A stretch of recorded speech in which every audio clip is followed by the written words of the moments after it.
Hello and welcome back to Law of Creation. Today we're talking about entropy's gifts, why the universe creates patterns, why the universe creates anything at all. I'm David. This is Nebula the physics cat. And as you know, she wasn't always a large physics cat. She used to be a tiny little physics cat. And she's going to help us on this journey to discover the wonders of the universe, the age-old questions, how and why are we here? Why is it that if we have a second law of thermodynamics that says that everything goes towards disorder, it's basically the law of entropy, how come we have structure all around us? And when we say structure, we mean any kind of organized system that's more complex, not less complex. And today we have real answers to this. And Nebula here is going to help us on this journey of discovery. And we didn't just make up or invent this idea that structure or organization can come out of entropy. A smart guy, Ilya Prigogine, in 1977 actually won a Nobel Prize for chemistry in proving that in far from equilibrium thermodynamics, which means that basically the system is not settled or at equilibrium, but more so there's always forces and energies impacting on that system, creating lots of gradients. And the trick is to understand that when we have gradients, which means a difference in temperature, a difference in gravity,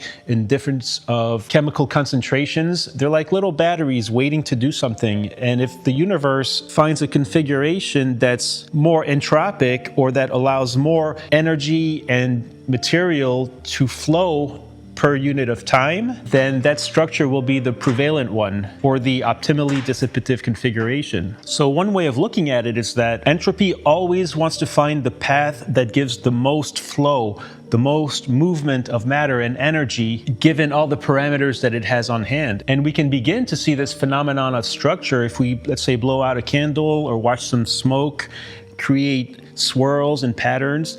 That's because those patterns are more entropic or create more movement of flow of material and energy than without them. So look at it this way. Let's say there's an island with a lot of resources for us, and we want to build a bridge from where we are to where it is. It's going to cost a lot of money and resources to build this bridge, but guess what? There's that much more value on the island that it makes it worth it for the bridge to be built. So the same thing happens in the primordial ooze, where the building blocks of life are coming together to help so many of these chaotic gradients, like in the hydrothermal vents in the bottom of the ocean. Another way of looking at it is, let's think about all the trouble we go through to get all that oil trapped in the earth from all those fossil fuels, all the technology and manpower and resources that we use to get to that energy. But ultimately, we get more energy from that potential energy than we used up in getting it. And that's kind of how the whole universe works. And we start to see the intelligence of the universe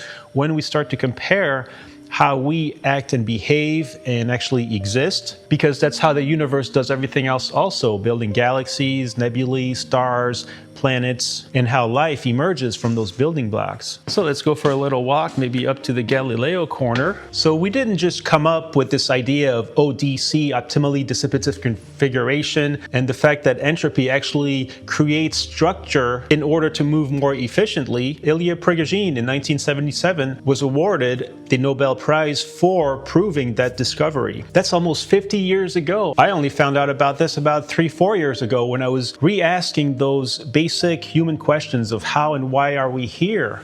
How come in a chaotic universe where everything apparently falls apart, we've got all this beauty, all this structure, all this life around us? And is there a way to answer those questions that aren't, let's say, religious or philosophical? Can we have a real scientific answer as to how and why we are here? And Nebula here thinks that this show is all about her. She thinks people aren't really interested in physics. They're really here to watch her be goofy and cute. And guess what? That's her ODC, optimally dissipative configuration.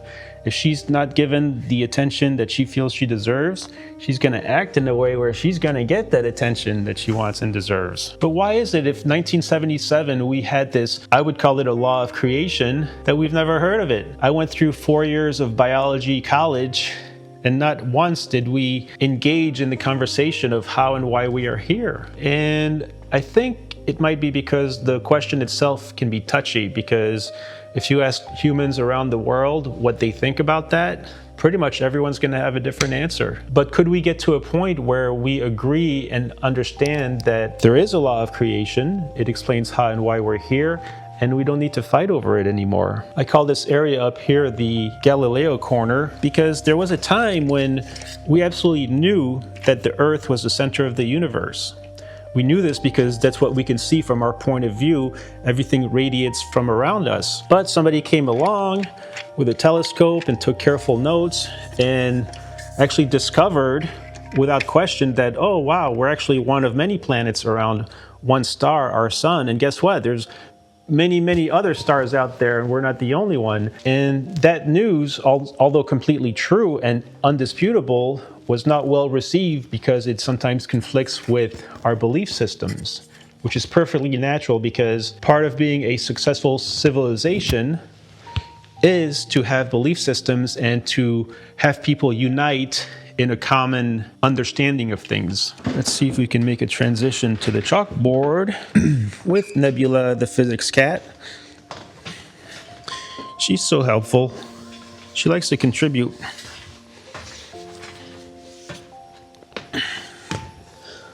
Okay, go right here by the fire. You're so helpful, kitty.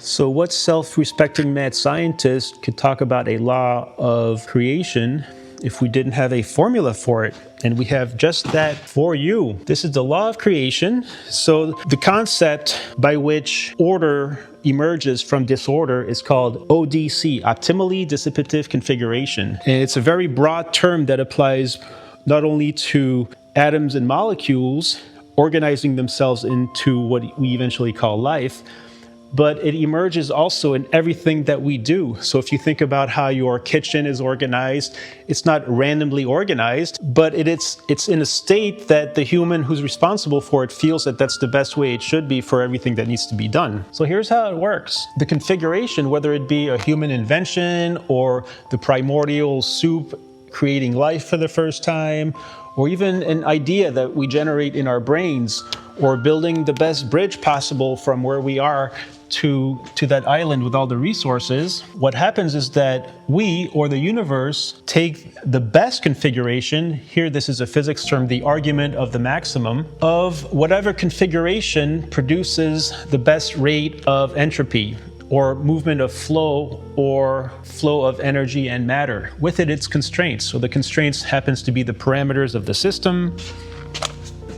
Here you go, kitty. Okay. So the configuration that wins is the argument of the maximum, which is a fancy physics term saying that it's the best of whatever of the many configurations possible, the one that has the highest rate of entropy production. So in an invention, say a bridge, it would be the most efficient design, the best working bridge with the resources that we have within the constraints of the system.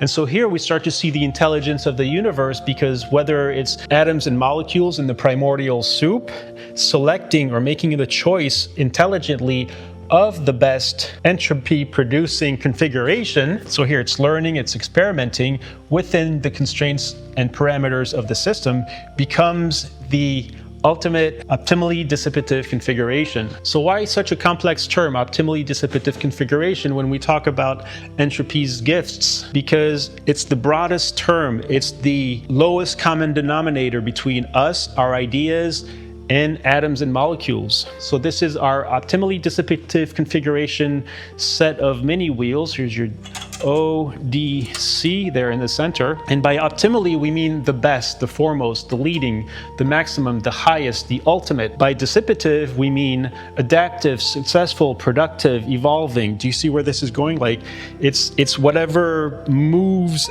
matter or energy. It could be an engine, it could be a life form. And at the end, the configuration is the system, the tool, the thing that's doing all of the entropy. And by saying optimally dissipative configuration, it's a universal term that applies to all of that. So if we want to question how come a planet could have life versus non-life, And the answer to that is that the planet that has life on it is able to break down things or increase the entropy of the universe better than the planet that wasn't. So I would ask myself, we understand that life could exist in the habitable zone in our solar system, but why should it? Why does the universe care that there would be life versus non-life? Never mind the fact that it could, but why would it? And again, this seems like a question that only philosophy or religion can answer, but today we can have real answers that are science-based. And the reason we can have life on one planet and not another is because the one with the life is able to break things down or increase the entropy of the overall system better than the one that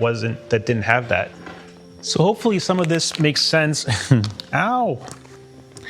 No, kitty. So hopefully this starts to make sense, and over time we can see that, oh wow, when we look around we start to understand, oh yeah, that's here because it does increase the entropy overall. And that's how the universe can afford structures, much like how we can afford to build a bridge or afford to go seek that oil in the earth, because the rewards are much greater than what it cost to make them. So hopefully this begins to make sense, and we start to look around and see, oh yeah, that's why this is here, that's why this is here. Whether we look inside our own house or think about our commute to work and how we choose the best path to go there, and how we get frustrated in traffic because we want to move like entropy. The more we look at this, the more we realize that, oh yeah, entropy's got all these gifts for us, but it's because the gain of the output is always more than whatever structure or idea or bridge or commute to work is able to put out. If we think about whatever job we have and we're paid a certain amount of money for doing it, it's always less than what the company makes from it. Oh yeah, Nebula is reminding us that I've got a bunch of books available at Amazon. They're illustrated books that talk exactly about what we're talking about in all these videos. So we'll see you next time.